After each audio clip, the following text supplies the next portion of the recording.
So today it's time for another episode of my occasional series, Spice Madness, where I test out these spice blends that say just add something and use the spice blend, and we'll see how they do. So today's test is going to be, this is Spice and Easy Spiced Apple Bake. The ingredients here are right on the package. In addition to the package, it's 4 Granny Smith apples cut up into 1-inch pieces. There they are here. 2 tablespoons of lemon juice.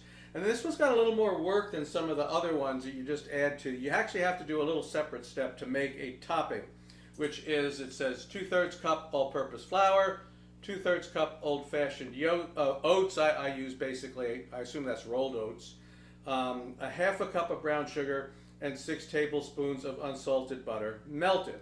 Okay, so I'm going to start doing this. The oven's at 375. Here's the apples.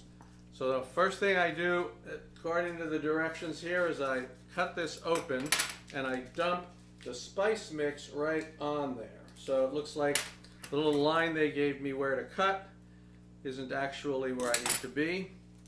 There we go. Now I got it open. Just dump the whole thing. Doesn't say to use part of it. One recipe. And then it says to add 2 tablespoons of lemon juice. So here's the 2 tablespoons of lemon juice. And I'm just going to toss that all. That's the first step in this process. And that's what uses up the actual spice mix that comes with it. All right. Once that's mixed up, you just dump it into a baking pan. You'll see that I have put it in a baking pan that is sitting on top of another pan with some parchment on it. I always do that. There's always a chance that it's going to boil over, bubble over, and if it does that, it's going to make a mess in your oven. So I always put something else underneath that in order to make sure that that doesn't happen. All right, so I got that part. Now we have to make the topping. So here is the bowl. Let me just rinse the spice mix off my hands. All right, here's the flour, the oats, the brown sugar,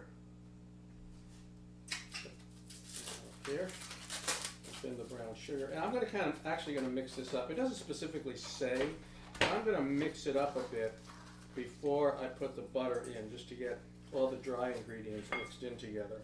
So there we go. There. Mix that all up, break up the brown sugar, make sure that I don't have any lumps of stuff. All right, and then I'm going to add the butter to this mix.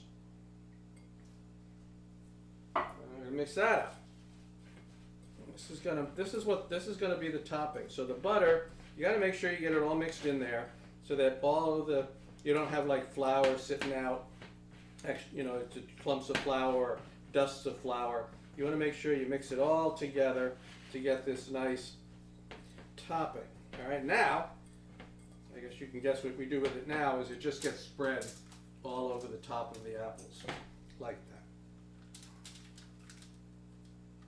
that. Okay, that's what it says to do. Looks a little strange because it's not necessarily stating it's topping. Some of it's kind of falling down in there, but I'm just following the directions, and we'll see how this then turns out. So this is going to go in a 375-degree oven. Probably going to take about half an hour, but we'll watch it. We want to make sure it's bubbling and this topping is golden brown. So we'll come back after that's all done. Well, it's out now. Here you can see what it looks like. It needed, obviously, I picked it up, it obviously needed some time to cool off. We couldn't just take it out of a 375-degree oven and chow down. Yeah, bad for your mouth. Bad, very good. But it's time to taste. So let's try and do that. We're going to see what we got here. I'm going to try and get a little bit of the topping and some apple.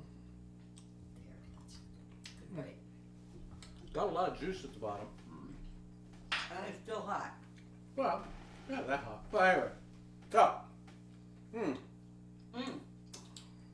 I like this. the flavor's good. The flavor's good. And the lemon, I know you had to add a lemon, but they have to write the directions too, right? The lemon's great. No, I think it's good. The apples are a little, I don't know, kind of dryish. Not my end. Oh, okay. Well, that's good. Yeah. That's good. The topping's okay, right? Yeah. I wouldn't call it crispy. No, it's not. It doesn't form a solid topping. Yeah. It's crumbles. Yeah, basic crumbles. But I can taste the oats. Yeah. So. No, it's actually pretty good. Now they say Yeah. that you could either serve this as a side dish, like with pork, or if you put like whipped cream and ice cream on it, it could be a dessert. What do you think? I could do either. Yeah, I think you could. Yeah. So I think overall, Spice and Easy spiced apple bake is pretty good. Yep. We like it. Okay. See you next time.